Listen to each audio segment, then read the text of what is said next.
I would like to personally welcome you to Faith and Hope for Today. We are here to bring you the clear Word of God to strengthen your faith in the challenging time we live.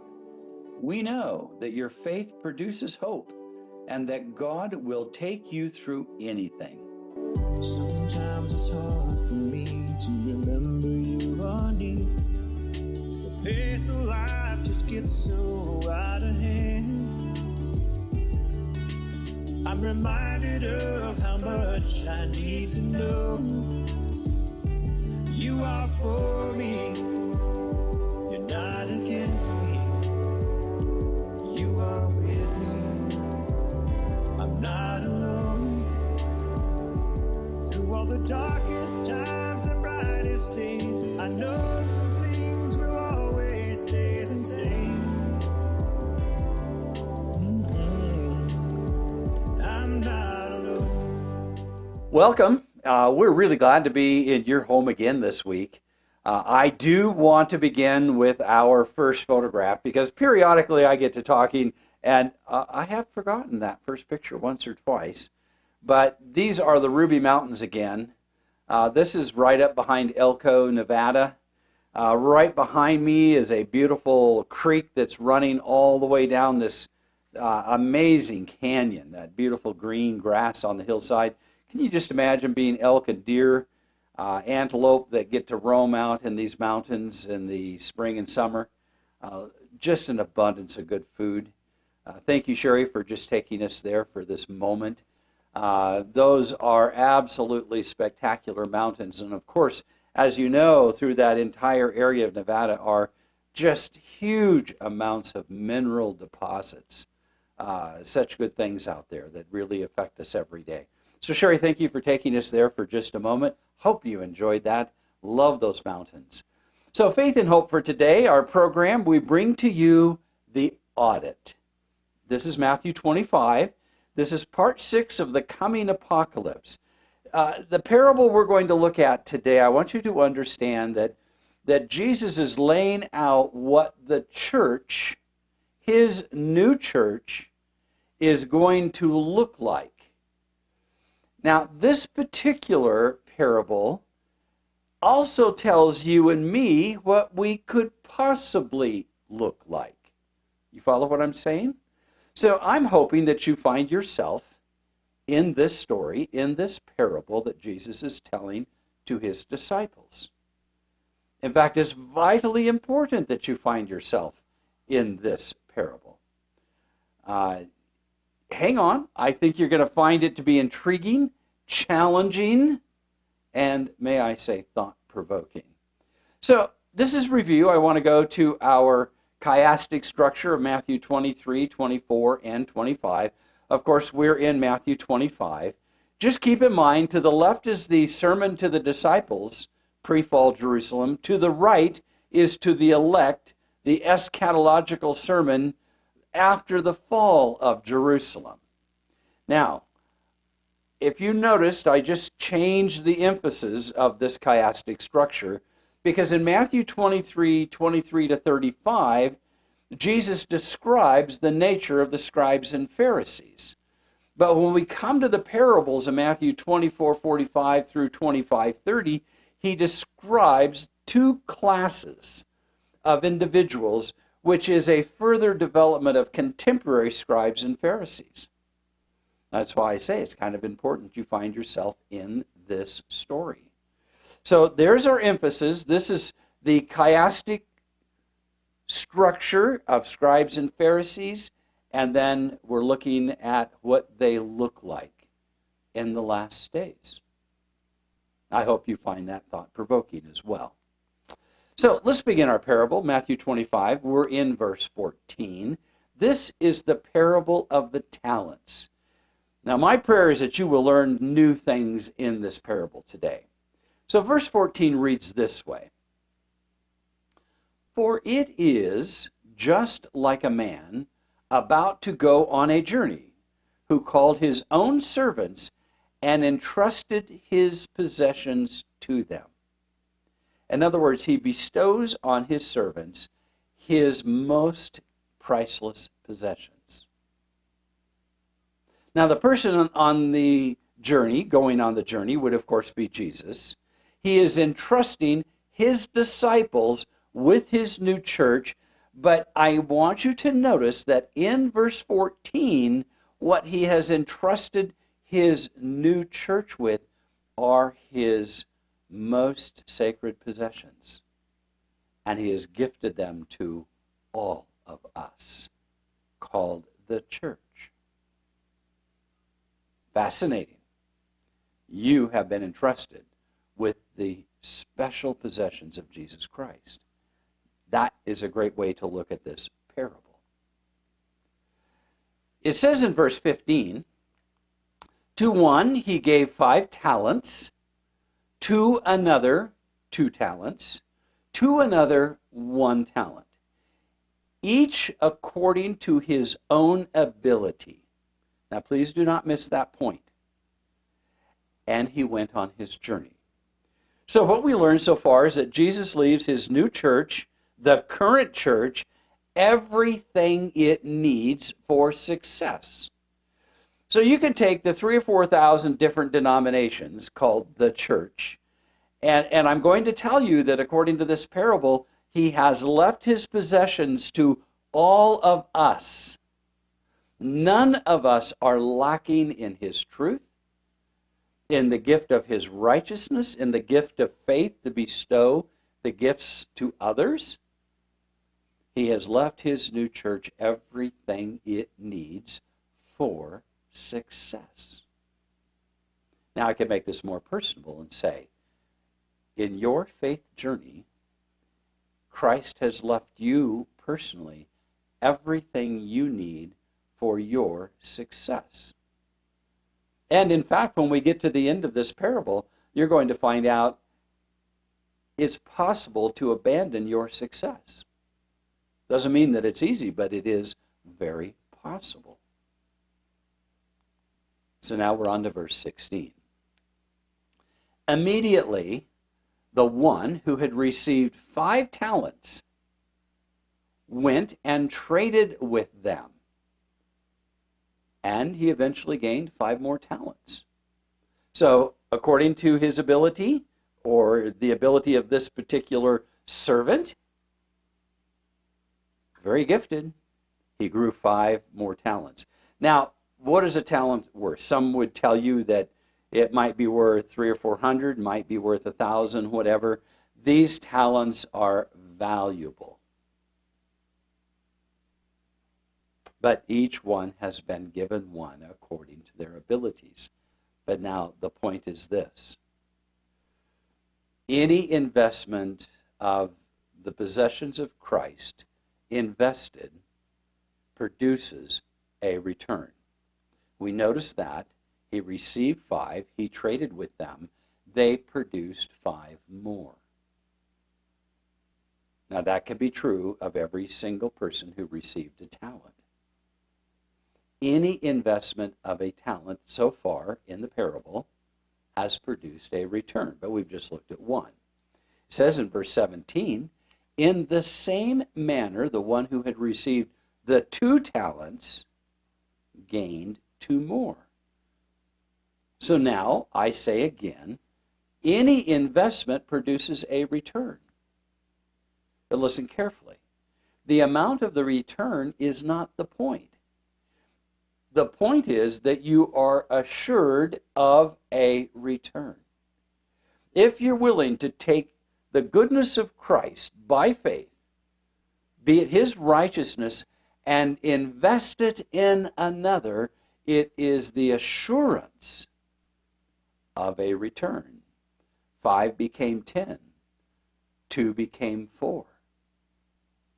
That is vitally important in this parable. I just want that to settle in. It is so critical to understand the message of this parable. It says in verse 18, but he who received the 1 talent went away and dug a hole in the ground and hid his master's money. Now, this was a common safeguard in the day this parable is told, because in the ground where nobody knew you had buried, your money would be secure. Now, my dad passed a number of years ago, but he lived to be 99 years old, almost 100. His sister lived to be 104. And in their generation, I grew up, and every time my dad would buy a property, especially one from the 20s or the 30s, he always suspected that someone in that generation may well have buried their money. And occasionally you read a story of someone who buys a property, they bring in the equipment, they begin excavation, and lo and behold, they uncover mason jars full of money, sometimes several $1,000s. So I want you to know this safeguard then was common, and it was common probably up into maybe the 30s and 40s. Who's to say that it is not common today? Most of us either have a safe place to put it or keep it in the bank or invest it.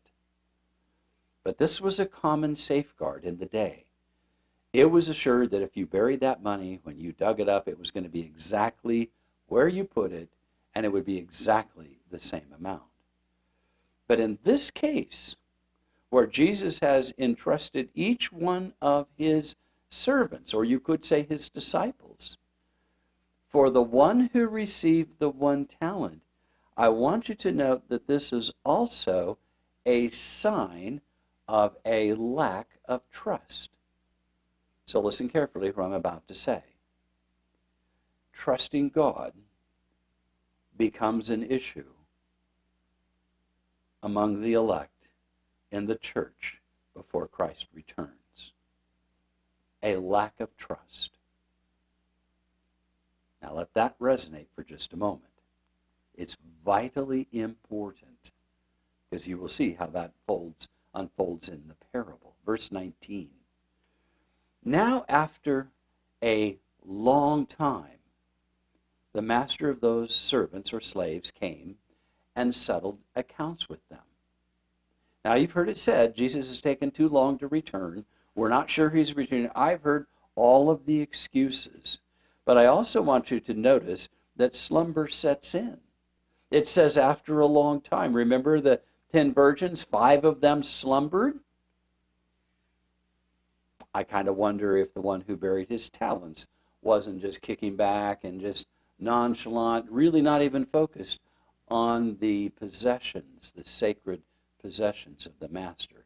And that's why I think I would say that the one who received the 1 talent is also most likely slumbering, because he's not involved in investing the possessions of the master. And I think that's a very significant point in the parable. Now, after a long time, the master of those servants came and settled accounts with them. So there's an audit, there's an examination, an investigation into the accounts. This is consistent with all of the end-time parables. There's always an investigation and an evaluation, an examination. Some would call this a judgment. And in a sense, you will see this as a judgment parable. And you're going to see that the one that follows is also a judgment parable. So, Matthew 25, verse 20. The one who had received 5 talents came up and brought 5 more talents, saying, Master, you entrusted 5 talents to me. See, I have gained 5 more talents. I say this to you again. Faith exercised produces results. In fact, this parable tells you that if you exercise your faith, there is a guaranteed return. Isn't that hopeful? I think that's like the best news ever. So in verse 21, his master said to him, Well done, good and faithful servant. You were faithful with a few things. I will put you in charge of many things.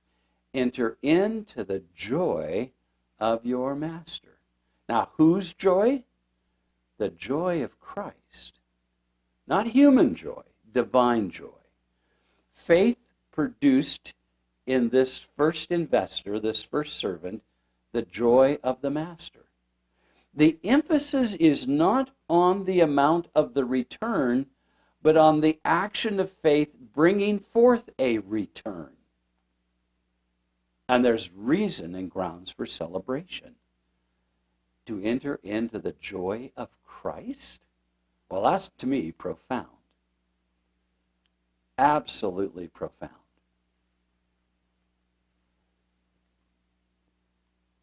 In verse 22, it reads, "Also, the one that had received 2 talents came up and said, 'Master, you entrusted 2 talents to me. See, I have gained 2 more.'" Notice the pattern. You take the possessions of the master, you invest them, and there is an absolute certainty that the possessions of the master never return empty. I just wish that every single church member, that every single person who takes the name Christian could discover the marvelous truth in this parable. Because I think we have something legitimate and valuable, something rich and spiritual to invest in others. And thus far we learn it produces a return. In both cases, a double return. So this parable is a statement that faith, as it matures, is actively producing a result. Faith, activated by the good news of the gospel, invested anywhere, brings joy and blessedness both now in the present. You can share in the Master's joy today, and it brings joy in eternity. Twofold blessing. The question is, are we investing? Do we have something of the Master's possession that is gifted to us to share with another human being? Notice verse 23. His master said to him, "Well done, good and faithful servant," or slave. "You were faithful in a few things. I will put you in charge of many things. Enter into the joy of your master." So the reaffirmation of the investment of faith, blessedness to enter into the joy, is the outcome of faith. And what a positive message. There is no reason why we can't be living in the present joy of Christ today as we invest his possessions into others in this world. And that's what he left his church, his sacred possessions, to be invested in another human being, producing a result, resulting in personal joy in the present and divine joy in eternity. Thus far, this is an exciting parable, isn't it? Absolutely thrilling. Look at the message here. Notice verse 24. "And the one who also," I want to reread that. "And the one also who had received the 1 talent came up and said." Now, the last audit that we're going to look at looks a lot like the church at the end of time to me personally. Preoccupied with things rather than investing in the gospel going to the world. Here's why I say that. He says, "Master, I knew you to be a hard man, reaping where you did not sow, gathering where you scattered no seed." Now, what did this disciple really know? Can we misjudge Jesus Christ?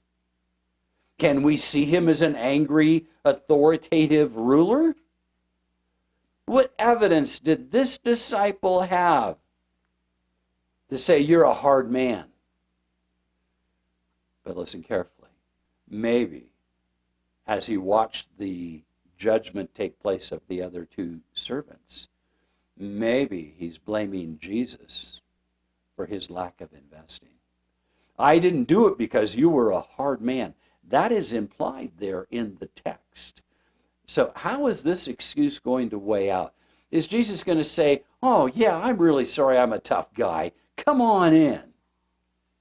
Is that how this parable unfolds?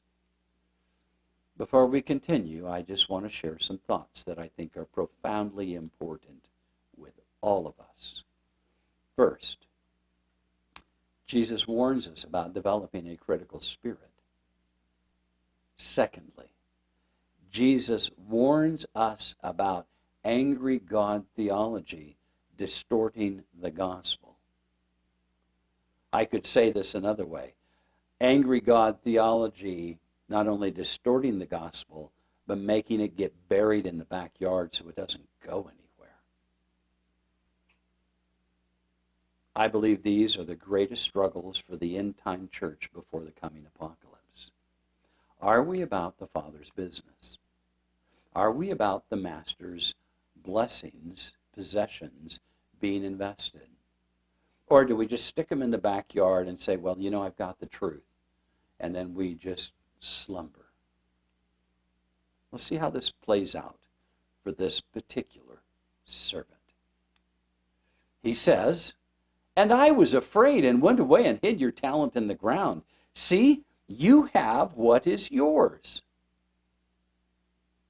There are those who have a distorted view of God, and when it is embraced, it brings, listen carefully, the entire church to a stop. Do not miss that point. Your view of God, is he a loving, compassionate, caring, healing, forgiving God who gave you everything you need that has an assured outcome, a guaranteed return if you will simply invest it? Or are we all guilty of just bringing the church to a complete stop? You see, this man says, I was scared to death. Now, why did he say that? Is it possible when we assume responsibility for the outcome of Christ's possessions, we live in fear of God? This disciple's focus was on the outcome, and that made him responsible to pay the loss or suffer the consequences. He should have at least invested it in the bank. In verse 26 it reads, "But his master answered and said to him," pay attention now carefully to these words, "You wicked, lazy slave. You knew that I reap where I did not sow and gather where I scattered no seed. Then you ought to have put my money in the bank, and on my arrival I would have received my money back with interest. Therefore," he says, "take away the talent from him and give it to the one who has 10. I want to say this very carefully to you. A lack of faith will act contrary to God's plan. There are people who just simply do an intellectual assent to the truth of God's redemption and salvation. But it's an intellectual assent. It's never an active faith. How do I know that exists? Because they simply don't invest what they have received.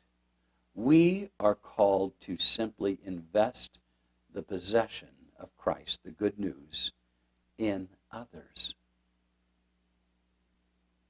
And this one servant received Christ, received all of his possession, as did the other two.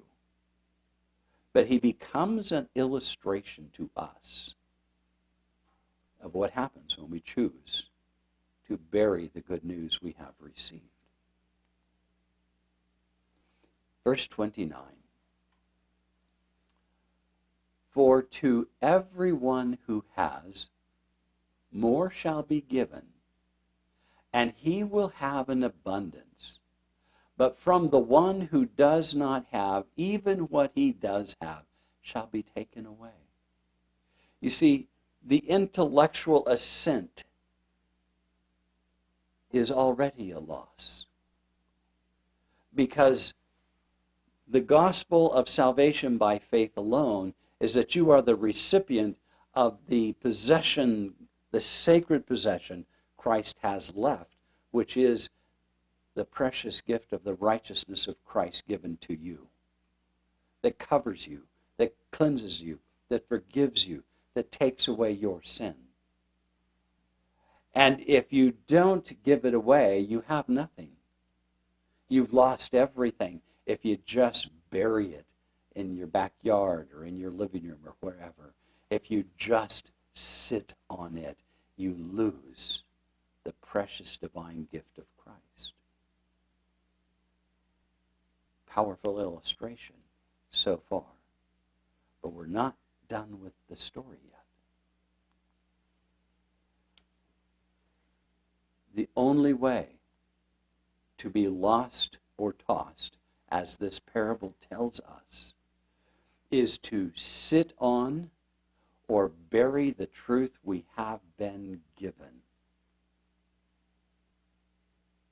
So which is easier? Just share it or just bury it? To just share it or just bury it? Our world is going somewhat crazy. That's a big understatement. Upheaval in everything. Everything has tension. Everything is changing. Change is the only constant in the universe, and it's happening fast everywhere. Weather is changing. Economics is changing. Church is changing. Everything is changing. But what doesn't change is this. You and I are the recipients of the possessions of the Master. And there will be an investigation. There will be an audit. There will be an examination. What are we doing with the precious good news we have been given? Verse 30 is intense. Throw out the worthless servant into the outer darkness, and in that place there will be weeping and gnashing of teeth. So I ask you this. Who will you be in this story? An investor? Or are you just going to sit on it? Are you going to enter into the joy of the Master? Or are you going to be tossed into outer darkness? Thank you, Sherry, for our picture of Twin Falls. You enjoy that. Can't wait to see you next week. Thank you for watching today. Our email address is screamingrockministries@gmail.com, or drop us a note to Screaming Rock Ministries, P.O. Box 5622, Twin Falls, Idaho 83303.